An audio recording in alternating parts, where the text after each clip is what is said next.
रखेगा तो काम कर नहीं सकता। तो इस बात से हम लोग बड़े निश्चिंत हैं कि एम्प्लॉयज़ का और एम्प्लॉयर्स का हमारा बहुत सहयोगी रिश्ता होगा, जैसे ही गौरव। तो ये और ऐसा ग्रीन हाईवे डिक्लेयर किया जाए, बेशक छोटा ही सही बट एक अच्छा हाईवे होना चाहिए, ताकि हम लोग यहाँ से भी लेह का सर्किट भी, हमारा खुद सर्किट जो है वो एक अच्छी तरह से।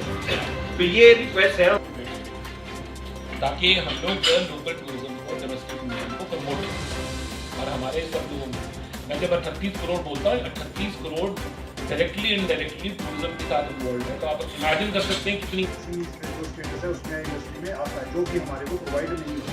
तो इट इज़ वेरी इंपॉर्टेंट, जिसने लोन रीपे करते हैं उसको कुछ भी बेनिफिट नहीं मिलेगा, जिसके पास कुछ लोन होगा उसको बेनिफिट। अन्य ऐसी एसोसिएशन है, चाहे वो कोई एम्प्लॉयज या लेबर वाले हैं, जितने भी ये लोग हैं, सबकी एक आवाज़ होनी चाहिए स्टेट से लेकर के सेंटर तक कि टूरिज्म को रिवाइव करने के लिए, परमानेंट फ्यूचर बनाने के लिए। एक ये ऐसा प्रोफेशन है, हम बना रहे हैं कहीं भी बनाए। तो हमारी ये सलाह है, हमारी मांग गवर्नमेंट की ये है कि टूरिज्म को आप इस तरह से इम्पैक्ट करें कि टूरिज्म हमेशा के लिए जो है ना, एम्प्लॉयमेंट पूरे हिमाचल में। मेरा नाम हरप्रीत सिंह है, मैं जनरल सेक्रेटरी हूँ होटल एसोसिएशन डलहौजी का। ये हमारे प्रेसिडेंट साहब हैं, पुरी साहब, ये और कुछ आज हमारी एक एग्जीक्यूटिव बॉडी की मीटिंग हुई है, उसमें हमने कुछ विस्तार किया है। उसमें हमने कुछ नए चेहरे ऐड किए हैं, कुछ नए चेहरों को हम उसमें लेके आए हैं, ताकि हम इस कोविड के ऊपर जो काम कर सके उसके ऊपर हमारी एसोसिएशन काम कर सके और उसके ऊपर डिटेल्स जो हैं उसके ऊपर आपको दी जा सकें। वो हमारी जो डिटेल्स हैं, गौरव जी हैं जो हमारे चीफ एडवाइज़र हैं, वो डिस्कस करेंगे, वो आपको वो डिटेल्स देंगे। इकोनॉमी को रिवाइव करने की बात है। हिमाचल में तो 80% है और पूरे हिंदुस्तान में 10% ऑफ जीडीपी है। तो इस नंबर को रिवाइव करना बहुत जरूरी है और उसकी दिशा में इसके ऊपर काम करें। और माननीय प्रधानमंत्री जी और हमारे फाइनेंस मिनिस्टर जी इसके बारे में पुनः दोबारा विचार करें और for giving relaxation on the electricity charges. But I would again request the government, because we are in a very, very bad situation, a crucial situation. We all need more support from the government.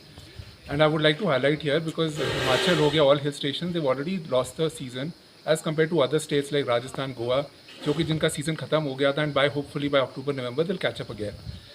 And one very important thing I would request the government is, the way the other states have, like UP has abolished the labor laws. अगर हिमाचल में भी ऐसा करा जाए तो उसके लिए हमारे लिए एक बहुत बड़ा बेनिफिट होगा। ये दिस विल बेनिफिट, ये सबके लिए बेनिफिट होगा, employees and even the labour. बहुत इन्वेस्टमेंट्स आएंगी अदर स्टेट से, जो कि लोग इन्वेस्ट करना चाहेंगे यहाँ पे। तो ओवरऑल सबके लिए ये बेनिफिट होगा। मैं फिर रिक्वेस्ट करूँगा, लेबर लॉज का बहुत ज़रूरी है इस वक्त। अगर हमें यहाँ पे ये 2-3 साल के लिए अबॉलिश करके 2-3 साल की रिलैक्सेशन दे दे, सभी के लिए बेनिफिट होगा। अशोक महाजन हूँ मैं, गवर्नमेंट ऑफ इंडिया से और स्टेट गवर्नमेंट से भी ये चाहता हूँ, इन्होंने नोटिफिकेशन किया है कि जिस संस्था के 90% से ज़्यादा एम्प्लॉइज 15,000 से कम लेते हैं, उनको गवर्नमेंट ऑफ इंडिया की तरफ से 12% एम्प्लॉयर शेयर और एम्प्लॉई शेयर दोनों मिलेगा। लेकिन बहुत कम यूनिट्स या कोई संस्थाएं इसमें आती हैं। काफ़ी लोग ऐसे हैं, आज टेक्निकल काम हुआ पड़ा होटल्स का, शेफ़, रिसेप्शन मैनेजर्स और दूसरे लोग जो इंचार्जेस हैं, जो जिनका कंपोनेंट 20% के लगभग बनता है, उनकी सैलरी 15,000 से ज़्यादा है। वो कंपोनेंट उनका 10% से ज़्यादा होने की वजह से वो बेनिफिट हमें नहीं मिल पा रहा। तो मेरी सेंट्रल गवर्नमेंट से और स्टेट गवर्नमेंट से ये प्रार्थना है कि इसको सिंपल किया जाए कि जो लोग जिनकी सैलरी 15,000 से नीचे है, उन सबको ये बेनिफिट दिया जाए ईपीएफ का। दूसरे, हमारी ये गवर्नमेंट हिमाचल से और सेंट्रल गवर्नमेंट से प्रार्थना है कि कोविड करंट पोर्शन के लिए जब चला हुआ है और पोस्ट कोविड भी कुछ सॉफ्ट लोन सिडबी के द्वारा या स्टेट गवर्नमेंट फाइनेंशियल कॉर्पोरेशन के द्वारा दिए जाएं, जो कि हमारे टर्नओवर के बेस हों। पिछले 2 सालों या 3 सालों में जो टर्नओवर जिस संस्था ने किया है, उसका 30% के लगभग उसको सॉफ्ट लोन दिए जाएं, जिसका इंटरेस्ट रेट कम हो। उससे हमारा टूरिज्म सेक्टर द्वारा इस प्रॉब्लम से निकलने की कोशिश करेगा और संभावना भी उसी में है।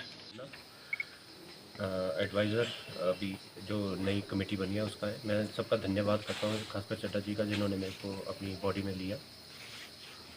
मेरी जो मांग है वो ये है कि जो अभी हमारे पास करंट सैंक्शंस हैं, जैसे बार लाइसेंस फ़ीस है, पोल्यूशन फ़ीस है और बाकी जो स्टैट्यूटरी कंप्लाइंसेस है जिनकी है, FSSAI की है, इन सब को हमारे को कम से कम 1 साल के लिए इनकी जो एक्सटेंशन है वो की जाए।